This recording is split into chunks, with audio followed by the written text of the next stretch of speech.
K법 스케일업 파트너 밥입니다. 엔젤 투자를 고독하다. 투자하면 안 되는 회사의 특징에 대해서 한번 알아보겠습니다. 어, 우리가 상장 주식을 투자하면 결국 이 증권사를 믿고 그 거래 시스템을 믿는 거잖아요. 그래서 투자할 수 있습니다. 그리고 부동산은 부동산 중개하시는 분들을 믿고 할 수 있는 거죠. 어, 이 문제는 기업, 이 기업인데 어, 어려운 게 이 상장하지 않은 즉 비상장 주식으로 있는 그런 기업에 대해서 어떤 좋은 아이템을 갖고 있다라고 했을 때 그런 기회가 이제 종종 찾아오는데 어, 이 의사결정하기가 쉽지 않습니다. 그래서 이렇게 말 잘하는 사람한테 들으면 야 이거 투자해야 되나 이런 느낌도 들고 예. 근데 사업이 실제로 좋더라도 이 테크 기반의 그런 이 업을 하는 엔지니어들한테 또 사업을 듣다 보면 실제로 갖고 있는 건 120, 140인데 표현은 60밖에 못 한다는 거죠. 예. 그러다 보니까 우리가 단순히 아이템에 대한 소개를 듣고 투자하기보다는 조금 더 평가할 수 있는 그런 걸 항목을 찾아보자. 예. 그래서 투자하면 안 되는 회사의 특징에 대해서 정리해 봤습니다. 자, 1번 투자자 모집용 설계가 너무 디테일하다. 그래서 예를 들면 이런 겁니다. 투자를 하게 되면 이런 부분에서 어드밴티지를 드리고 그리고 이런 부분에 대해서 어드밴티지를 드리고 그런 이 항목들이 되게 촘촘하게 짜여져 있는 건데 어, 이런 구조를 만들어낼 수 있는 거는 보통 네트워크 마케팅 하시는 분들이 이런 걸 잘 만들어요. 그래서 우리가 최근에 네트워크 마케팅 하시는 분들이 암호화폐 시장으로 많이 넘어갔잖아요. 그러다 보니까 그러면 암호화폐 하다 보면 또 이제 테크랑 연결도 되니까 뭐 앱이 뭐 어떻고 어떤 기능이 나중에 이제 이런 서비스가 확장될 거고 이 코인으로 어디서든지 다 사용할 수 있고 근데 여기에 투자하게 되면 어, 그냥 이렇게 주식 가치가 상승되는 것도 아니고 월 몇 프로도 아니고 엄청 촘촘하게 이렇게 투자자를 위한 이익 구조가 세팅이 돼 있다. 이익을 분배하는 방식도 그렇고 그러면 이거는 꾼이 들어가 있는 겁니다. 기업 투자는 되게 단순해요. 돈을 빌려주는 형태의 확정이자죠. 또는 이제 채권도 빌려주는 형태인데 그중에서 변형되는 건 주식으로 바꿀 수 있다. 또는 그냥 주식으로 투자한다. 복잡할 이유가 없습니다. 이익 참가 부사채라는 형태도 있는데 그건 이제 수익률에 따라서 변동하는 형태예요. 그래서 실제 이 기업에 대한 투자는 복잡할 게 없다. 그리고 좋은 기업일수록 이자율이 그렇게 높지가 않습니다. 왜? 안정적이니까 그 정도 이자율로도 돈을 모을 수 있다는 거죠. 자, 2번. 투자금은 모으지만 투자금의 종류에 대한 정의가 없다. 보통 우리가 소개를 받아서 투자할 때 소개하는 사람이 이게 어떤 형태의 투자인지 잘 모르고 그냥 요 정도 금액을 투자하면 이 정도의 이익이 돌아온다. 근데 그 이익이 되게 크고 아까 얘기 드렸듯이 되게 구조가 뭐 약간 복잡하고 디테일하고 그런 형태인 거죠. 음. 그래서 이 투자금의 종류는 아까 얘기했듯이 어, 정해진 이자를 줄 것인가, 어떤 변동폭이 있는 이자를 줄 것인가, 아니면 이자를 주지 않고 어떤 기업 가치의 상승에 따른 그런 수익을 볼 수 있는 형태인가. 그래서 이거를 이제 우리가 언어로서 표현하면 보통주, 상환전환 우선주, 뭐 우선주, 상환 우선주, 전환 우선주, 그리고 일반 회사 채권, 전환사채, 이입창가 부사채, 신주인수권 부사채 이런 용어들이 있어요. 근데 이 용어들을 아는지 모르는지가 굉장히 중요합니다. 왜 그러냐면 회사는 책임을 갖고 그 투자 형태에 맞는 그런 채권이나 주식을 발행하게 되는데 이때 회사가 이게 뭔지 알아야 투자자한테 정확히 상환을 할 수 있거나 수익에 대한 이야기를 할 수 있는데 만약에 회사가 이걸 모른다? 그러면 투자 설계가 제대로 되지 않았다는 거죠. 예. 그래서 단순합니다. 계약서에 그 투자의 계약에 대한 이름이 들어가 있고 뭐 상환전환 우선 이익 참가 부사채 그러면 이제 이름만 봐도 우리가 어떤 특징을 갖고 있는지 대략 알 수 있죠. 근데 보통은 그런 내용이 없습니다. 모른다는 거죠. 세 번째, 투자에 대한 수익률이 너무 높다. 최근 이제 제가 제안받은 투자도 있었는데 너무 안타까운 사례였어요. 제가 컨설팅을 해드리려고 나이가 좀 있으신 대표님이었는데 컨설팅을 하려다가 이제 말았죠. 거기는 이제 창업가였어요. 투자자가 아니고. 그래서 제가 이제 창업 컨설팅을 해드리려고 하다가 잘 안 됐어요. 그래도 이제 2년은 계속 이어가고 있는데 그분께서 저한테 이제 어떤 사업 제안을 계속 하는 거죠. 근데 저는 이제 계속 반복해서 그 안내를 드리거든요. 우리는 이제 투자는 원칙이 있다. 근데 그 원칙에 다 빗나간다. 그래서 그 원칙에 맞출 필요가 있다. 그게 이제 리스크를 방어할 수 있는 그런 방법이기도 하니까. 근데 제일 마지막에 어떤 제안을 하셨냐면 코인을 자기가 하는데 여기에 투자하면 월 7%를 받는다. 예. 3번 수익률이 너무 높으면 결국에 그게 이제 폰지입니다. 폰지. 폰지라는 사람이 있었어요. 미국에. 미국 맞겠죠. 예. 그 폰지라는 사람이 금융사업을 했는데 어떻게 했냐면 어, 오케이. 지난달에 투자한 사람들이 있어요. 이번 달에 또 투자자를 모집해서 이번 달에 들어온 투자자들의 돈을 지난달에 투자한 사람들 이자로 파격적으로 주는 거예요. 그리고 여기저기서 막 소개를 받고, 그러면 돈이 막 몰리죠. 왜? 수익률이 너무 좋으니까. 어떤 경우에 그래도 투자를 안 합니다. 근데 그 이자를 1년 동안 줘요. 1년 동안 통장에 꽂히는 걸 확인하면 어떤 지인이든지 혹해서 넘어갈 수 있습니다. 그러다 보니까 뭐 주변에 그런 사례도 있고. 그래서 이제 그분이 이 월 7%를 준다는 거예요. 근데 월 7%면 그죠? 네, 84%잖아요.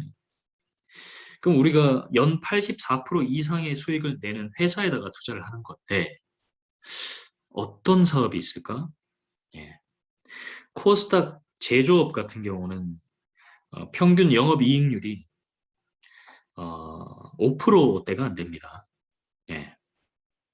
그래서 코스트라는 게 있잖아요. 회사를 운영하게 되면 그만큼 운영 비용이 있는데 어, 그런 것들을 계산해 봤을 때 이 정도의 금융 이자를 어, 투자자에게 주면서 회사를 운영한다? 도대체 어떤 사업일까? 암호화폐 거래소에서 뻥튀기 하지 않는 이상은 그런 수익률을 절대 못 냅니다. 코스닥 상장사 그 산업 업종 중에 가장 영업이익률이 높은 업종이 창업 투자, 자문, 벤처 캐피탈 같은 곳이에요. 그래서 뭐 DSC 인베스트먼트 아니면은 뭐 그런 회사들이 있잖아요. 뭐 기술 창업 회사들 투자하는 벤처 투자하는 회사들이 영업이익률이 60%, 45%요 사이에 왔다 갔다 하는데 거기는 이제 인건비랑 월세밖에 나갈 게 없으니까. 예. 그래서 그게 제일 높은 영업이익률이고 그러다 보니까 이 수익률이 너무 높으면 무조건 노가 맞습니다. 예. 정말 특수한 케이스를 해석하지 않는 이상은 예. 그리고 그 정도 수익률이 우리 일반 투자자한테는 안 가요. 금액을 들고 있는 뭐 인베스트먼트에 가지 개인한테는 절대 돌아오는 투자가 아닙니다. 그래서 반드시 투자를 피하셔야 되고요. 4번은 투자를 모르는 지인이 강력하게 소개하는 경우. 예. 요게 뭐가 있냐면 투자 유치 수수료가 붙어 있어요. 그래서 내가 투자금을 끌어다 주면 몇 프로를 주겠다. 예. 그리고 이게 투자를 아는 지인이 소개하는 건 괜찮습니다. 왜냐하면 투자 유치 수수료라는 것은 다 나쁜 게 아니고요. 모든 자금이 이동할 때는 그 자금 이동에 대한 대가가 따르게 돼 있어요. 그러다 보니까 이제 수수료가 붙는 건데 뭐가 잘못된 거냐면 투자를 모르는 지인이 했다는 거고, 두 번째는 강력하게 소개했다는 거죠. 예. 이거는 이제 이 trained, 훈련받은 사람인 겁니다. 예. 아니면 이제 일종의 더 세게 얘기하면 이제 세뇌된 거죠. 비즈니스나 사업 그 팀에. 그래서 투자를 모르는 지인이 강력하게 소개하는 투자는 반드시 피해야 되고요. 100% 확신 절대 없습니다. 투자에. 5번은 투자 계약서가 없는 경우. 뭐 말도 안 되는, 어떻게 계약서가 없는데 투자를 할까라고 이제 얘기하시겠지만 정말로 투자 계약서 없이 투자 많이 하세요. 일반 분들이. 예. 그러면 안 됩니다. 그래서 투자 계약서 꼼꼼하게 보셔야 되고, 요거 보면은 요 위에 있는 내용들 다 들어있잖아요. 예. 판단할 수 있습니다. 투자 전에 뭘 확인하셔야 되냐면 대표이사 및 주요 임원들과의 미팅을 통한 사업 및 투자 내용을 확인하셔야 됩니다.